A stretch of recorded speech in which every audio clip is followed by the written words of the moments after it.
When Sipiwe and Kumo finally arrive home, the knot in Kumo's stomach tightens further. Their front is ajar, the sense of violation swallowing them in disbelief. "Buhle!" Kumo calls out, her voice cracking. "Buhle!" The echo of her frantic screams reverberates through the empty home, calling to their daughter becomes a haunting melody of despair. "Buhle!" Welcome. Watch part 1 first if you haven't. The cashier took the money from Temba, giving him some change as he did.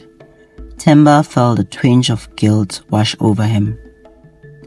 "Can I have a banana and an apple as well, please?" he asked, trying to shake off unease. He knew he was likely going to argue with his girlfriend later for spending the money she had left for meat and bread on something else. But the thought of Buhle's hunger pushed him to justify it. "She'll understand when I tell her about Buhle," he told himself, pushing the doubt aside. But as he waited for his change, a sense of dread began to creep in. Fear gripped his heart when the thought of getting caught and arrested, not just for the abduction, but for all the robberies he had been involved in. His conscience always caught up with him whenever they robbed a house. "I was just the driver," he would convince himself. "I never touched anything in these robberies." But Buhle was different. She was the first child they had taken, and that reality made the weight of his actions heavier than ever before. As he held her close, cradling her as if she were his own, he felt a protective urge well up inside him. "I won't let anything happen to you," he whispered, putting her head on his shoulder, hiding her face from the world. It didn't take long for them to reach his residence, located just a street away. His street was usually quiet around the time. Most people were at work and children were in school at that time. It was a perfect place to hide. Back at the Mthembu home, Kumo had completely forgotten about her interview until her phone rang, jolting her from anxious thoughts. When she glanced at the clock, panic surged through her. She only had 10 minutes until her interview. "Spiwe, it's the number from the office. I was meant to call for the interview. What do I tell them? I think I should cancel the whole thing. Look what it has brought us," she cried out, frustration mixed with fear evident in her voice. "No, Kumo. Tell them a family dilemma occurred because of the freeway being blocked today," Spiwe said quickly, trying to keep her spirits up even as his own heart ached. "Okay," Kumo responded, steeling herself. "Hello, Kumo speaking. Oh, I'm so sorry. Hello, Mrs. Mthembu," her friendly voice chimed on the other hand. "We are aware that the freeway from where you stay had been blocked, and some of our employees were unable to show up today. Realizing you have not arrived, we thought we should reschedule your interview for next week, maybe." Yes, please. Can I call you later to reschedule, as I need to arrange for a babysitter for the day?" Kumo replied, relief flooding her voice. "Mrs. Mthembu, you can bring your daughter, as we have a babysitting service and a crèche on our premises," the receptionist added, sounding cheerfully. "Really? Wow! This is an answered prayer," Kumo exclaimed, a smile breaking through her worry. "Okay, please allow me to call you tomorrow, as we are currently in the middle of a dilemma." "No problem, Mrs. Mthembu. All the best for you and your family. Good day," the receptionist responded warmly. The moment the call ended, Kumo felt a flicker of hope. Momentarily elated by the news, she didn't have to tell Spiwe about her success, as she had put the phone on speaker, allowing him to hear the encouraging news, which reignited his faith in her prayers. However, the moment of joy was quickly interrupted.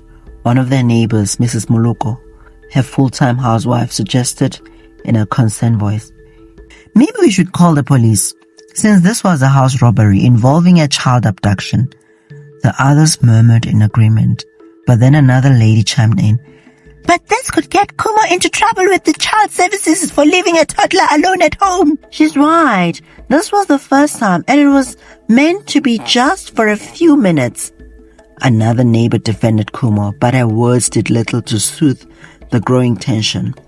Kumo's heart raced as she realized that her child's life was now far more important than her own legal troubles.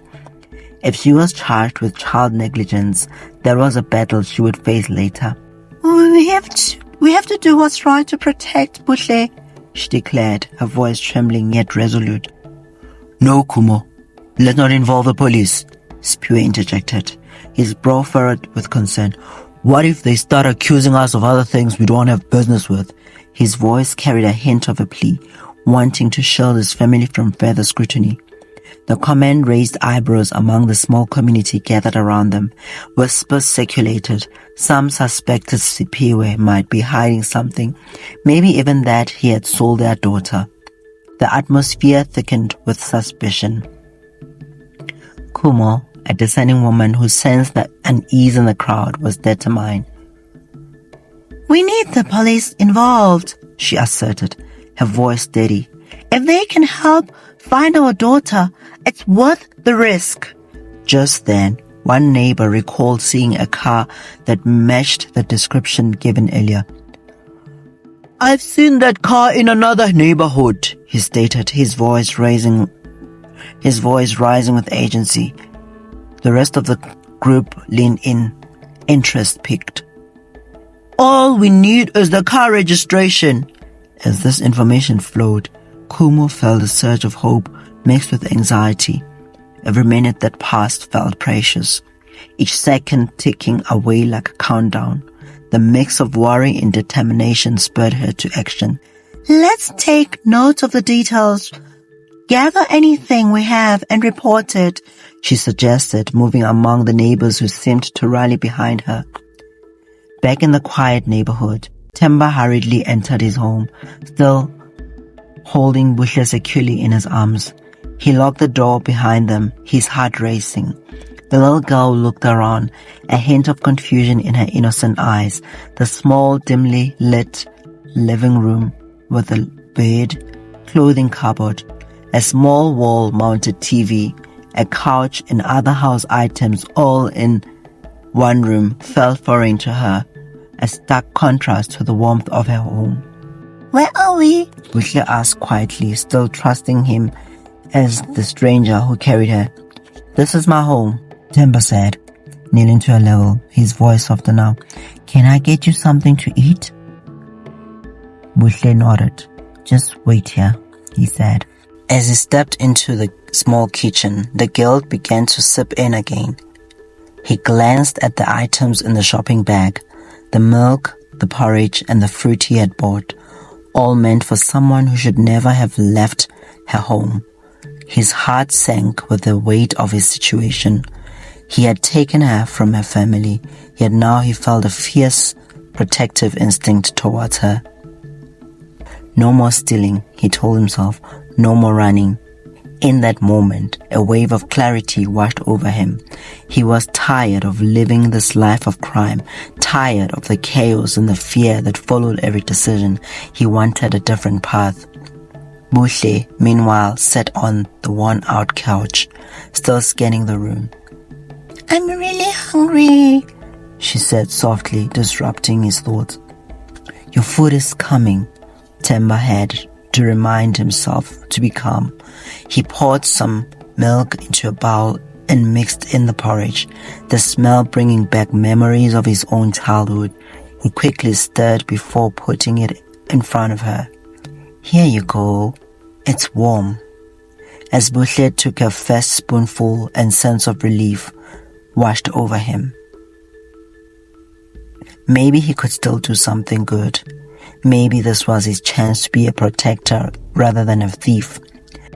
But in the back of his mind, a flicker of dread remained. How long could he hide this child? And what would happen once the authorities got involved? Back at the Mthembu household, Kuma's resolve only grew stronger.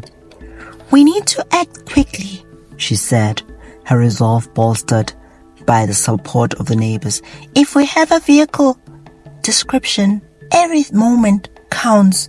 With a chorus of agreement from the community, they began to jot down the details about the car, its color, make, and any notable features. With the support of the gathering, Kumo felt a sense of unity blossom within her. Together, they would find Buhle, regardless of the challenges ahead. Spiwe still wavered, concerned for his family's safety, shadowing his thoughts.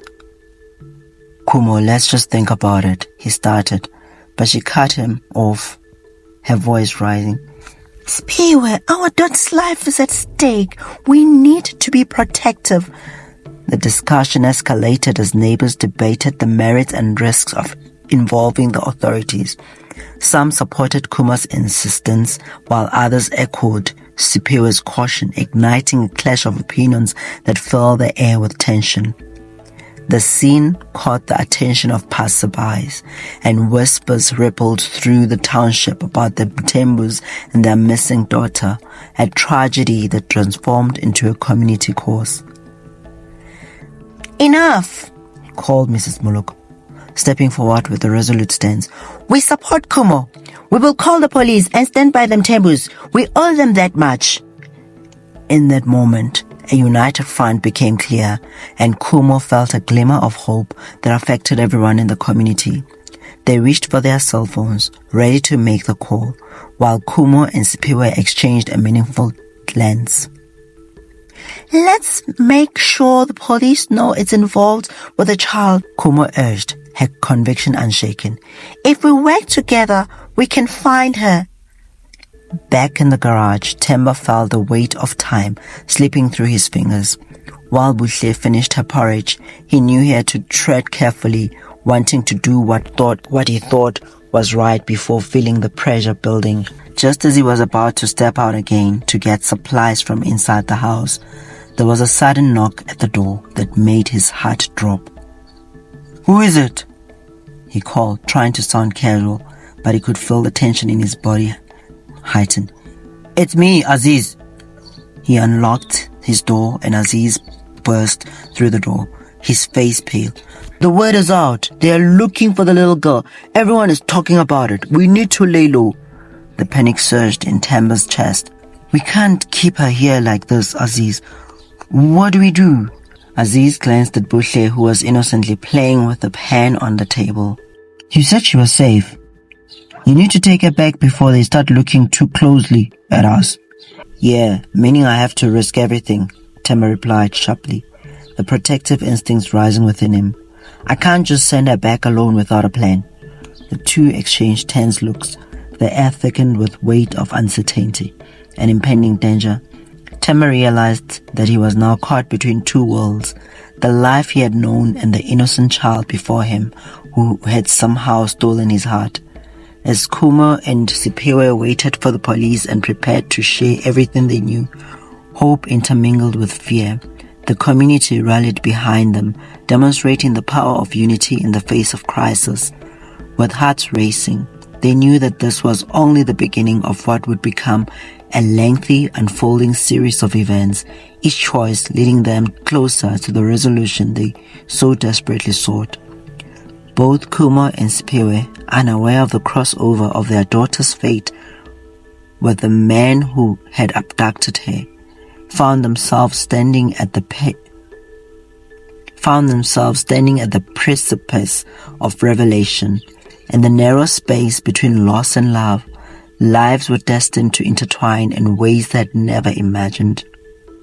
Just after Aziz hurriedly left Themba's place, Ndombi walked in, her heart already racing from what she endured in her first few hours at work. She was dismissed early due to her falling ill while working. As she entered, her eyes locked onto the little girl seated on the table, busily eating porridge. Confusion and shock hit her wave. "Themba, whose child is this?" she shouted, disbelief twisting her features. "Did you make a child behind my back? Tell me you impregnated her mother before you met me, or I will." Her voice trembled and she instinctively raised a hand to smack him, but Temba caught her gently by the wrist. Wait, Ntombi, let me explain. Don't shout. "I'm babysitting for a friend," he said, his heart racing as he sought to calm her down. "A friend? Which friend? Who amongst your friends have time to make babies while they steal from people and running from the police?" Ntombi shoot back, her eyes narrowing with suspicion. Temba stifled a laugh, knowing that his friends' lives were filled with chaos and children with different women, children they don't support. He quickly sat her down and fabricated a story, telling her he found the girl at Bafo's house, claiming that Bafo and Aziz had broken into someone's home and taken the child along with them. I felt the need to protect her and help find a way to return her to her family," he finished, hoping his words would resonate with her. Ntombi had always reprimanded Temba for associating with the neighborhood criminals, sensing the grime behind their actions. As he outlined his narrative, panic bloomed within her. If they were found with this child, Temba would not just be in trouble, he could face serious charges. "They are going to think you were part of this," she explained. "What if the police come? You could go to prison, Temba." "Let me take her to the police station and say I found her wandering the streets," Ntombi proposed, gripping Buhle's little hand protectively. "This child can speak," Temba replied, shaking his head. "She'll tell the truth." Kanti, what's the truth? Were you also in that house?" Ntombi pressed, crossing her arms defiantly. No, I found her sleeping in Bafo's garage on his mattress, just as I told you," he pleaded, his voice softening. I hope they didn't violate her in any way." No, they are thieves. No, they're not animals. They wouldn't do that, trust me." The mention of the old crimes he and his friends had committed only added tension to their already precarious situation. Ntombi had her doubts about Temba's loyalty and character, but she knew this was different. She looked at Buhle, the innocence in her eyes pierced through the storm of panic. "All right then." With a reluctant agreement, they quickly gathered a few things, and within moments, Ntombi was ready to leave for the police station. "Just wait here while I check if the coast is clear," Temba urged, peeking out the door. As they stepped outside, Ntombi held Buhle's hand, guiding her down the street. The little girl, still in her ladybug pajamas, looked up at her with a mix of curiosity and confusion, but she didn't complain. As they walked, Ntombi began to feel the strain of her early pregnancy. She was tired and breathless, yet every time she had a memory of Temba feeding the child, a flicker of hope ignited within her. Perhaps the situation would prompt him to change his reckless ways and seek a more stable life. Upon arriving at the police station, Ntombi explained where she had found Buhle. She told them she found her walking by herself on the road. She mentioned how she realized the toddler was hungry and decided to give her porridge and milk to eat before she could bring her to the police station.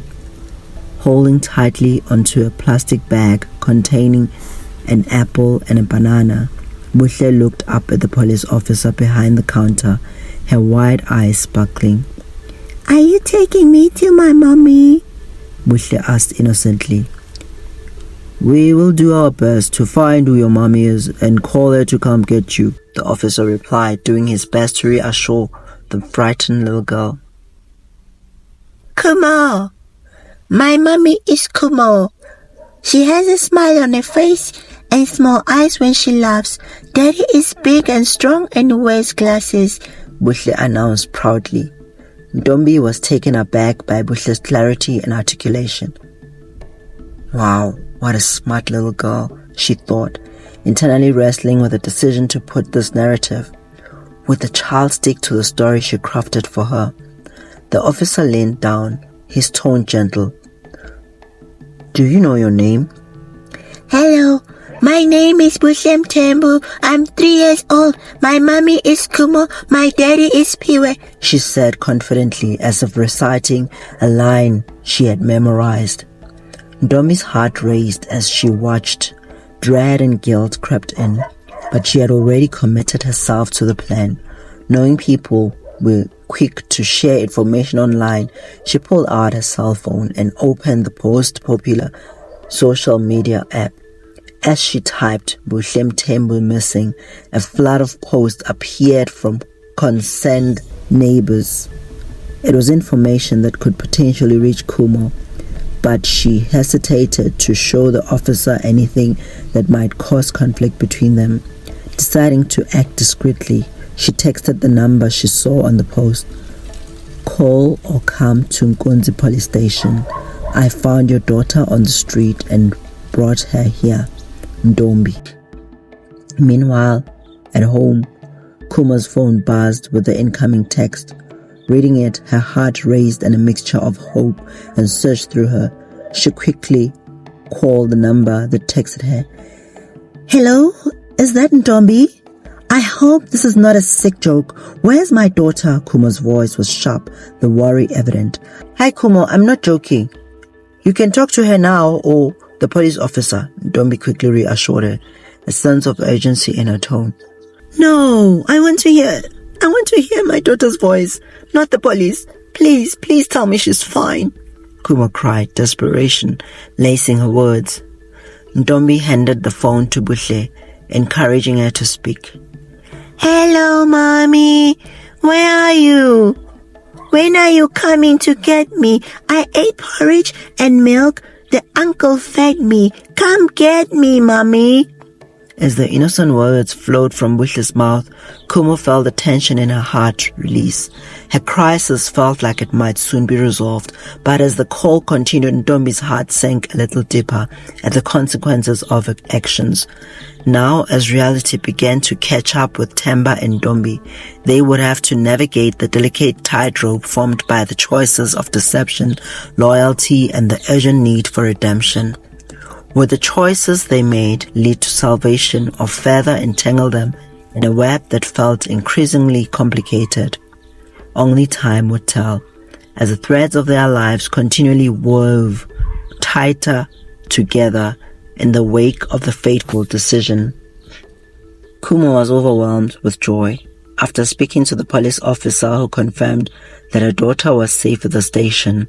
The weight of uncertainty that had burdened her heart lifted, replaced by pure exhilaration.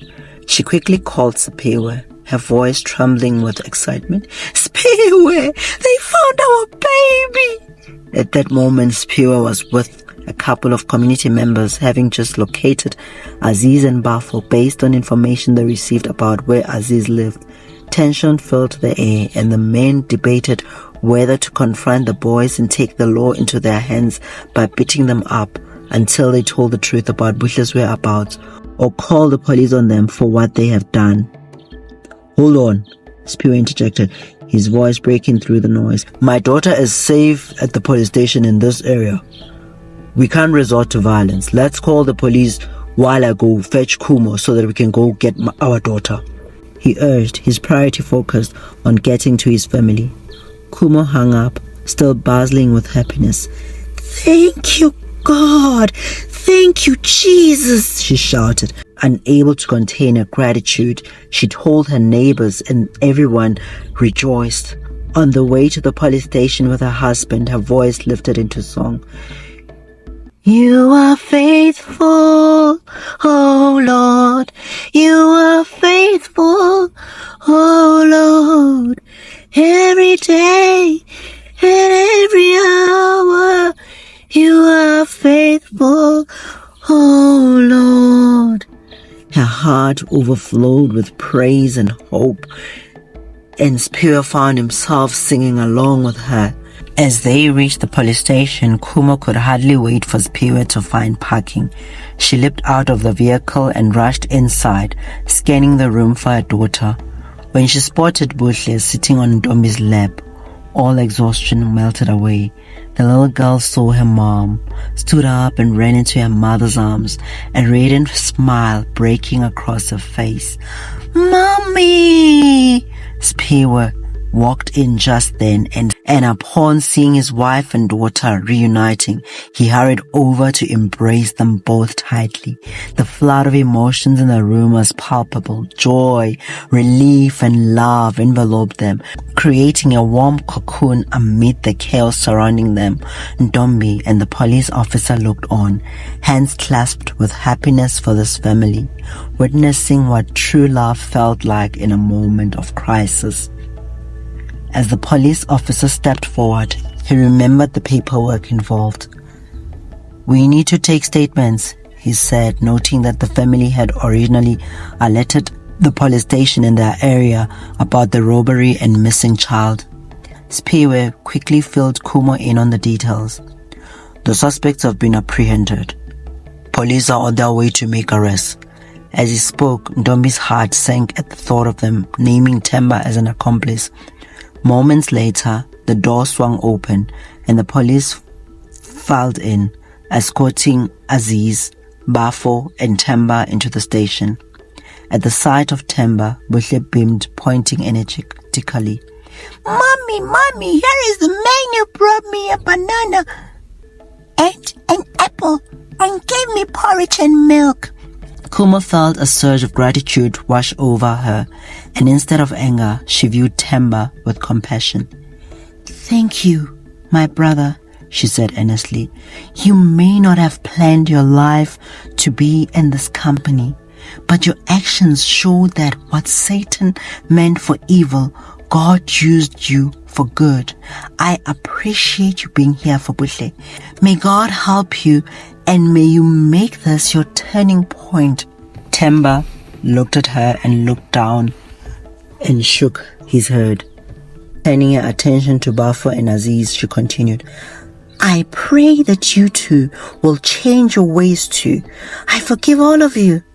But now, the rest is up to the law." The Mtembus discussed whether to lay charges against the three young men. Spear decided they will file a case of robbery and child abduction against them, but they would not press charges against Themba.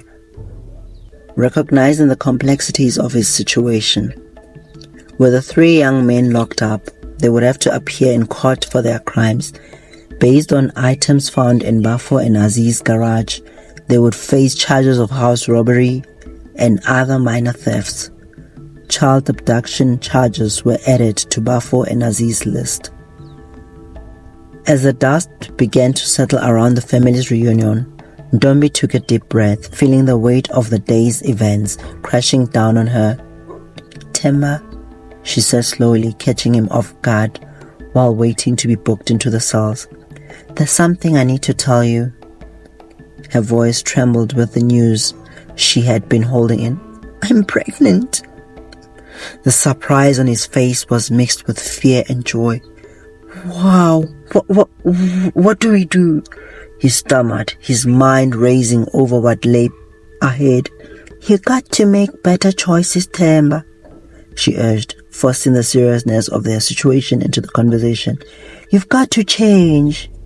Meanwhile, Kumo cultivated a sister bond with Ntombi, exchanging phone numbers with her, finding ways to uplift and encourage her.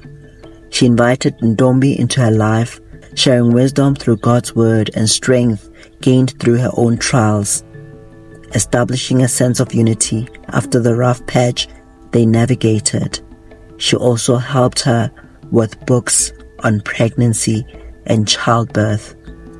With the probation period set for Aziz and Bafo, they were sentenced and sent to 3 years imprisonment. Spear, seeking to turn the negativity into a positive opportunity, approached his school principal about finding Themba work as a janitor at the school. The principal, having seen the potential for change in Themba, supported the idea, albeit with caution, since charges had been dropped against him due to lack of evidence. Kumo, meanwhile, focused on her career aspirations.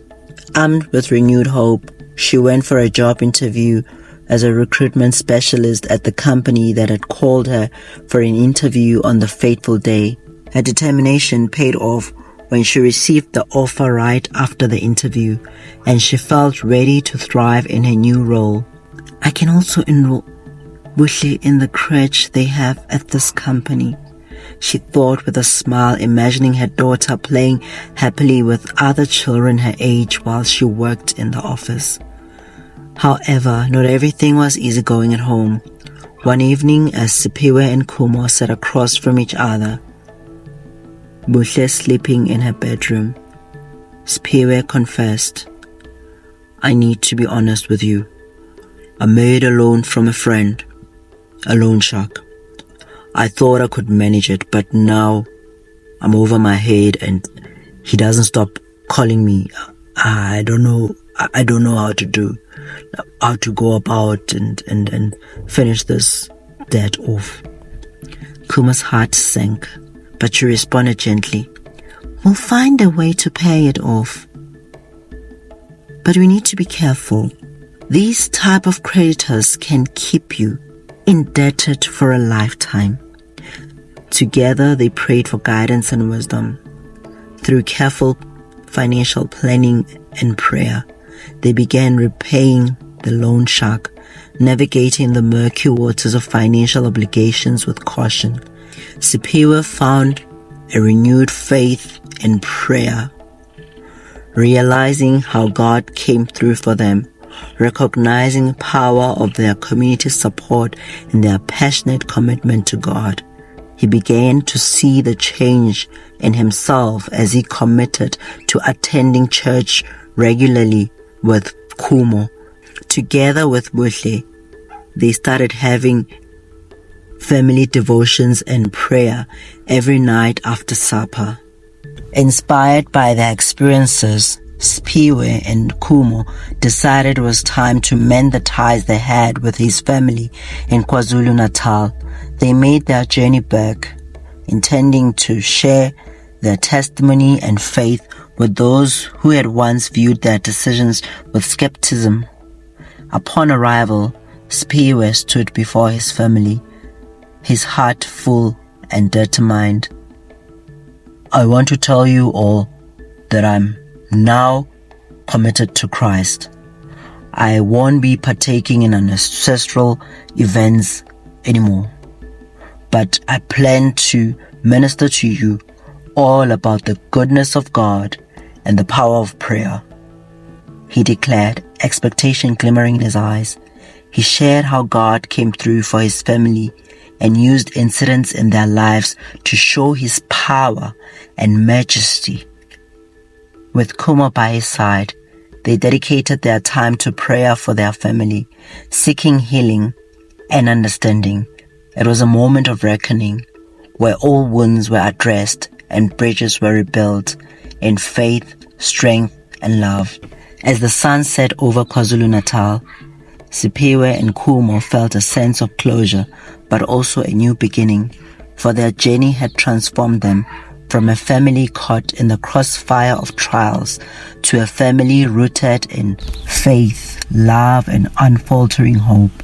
Together, they turned their experiences into powerful testimonies, forging forward in unity as they leaned on prayer and each other, ready to face whatever lay ahead. Hey, hello, Untold Tales lovers.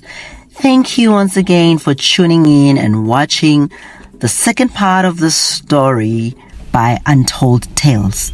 I appreciate you for your interest and dedication. It means a great deal to me as it inspires me to share more untold tales. You must have learned something from this family and this community. You have seen how tests and trials can strengthen a family if you put your faith in God. You know what? Scripture says, "Put ye first his kingdom and his righteousness, and all of these things shall be added unto you." So whatever whatever it is that you do in your life, always put God first. Pray to Him and ask for His guidance and His help. Please share your comments below on what you learned from this story. And please do not forget, please like and share my story and subscribe if you haven't done so. I love you and appreciate you. Thank you and see you in my next upload. Bye bye.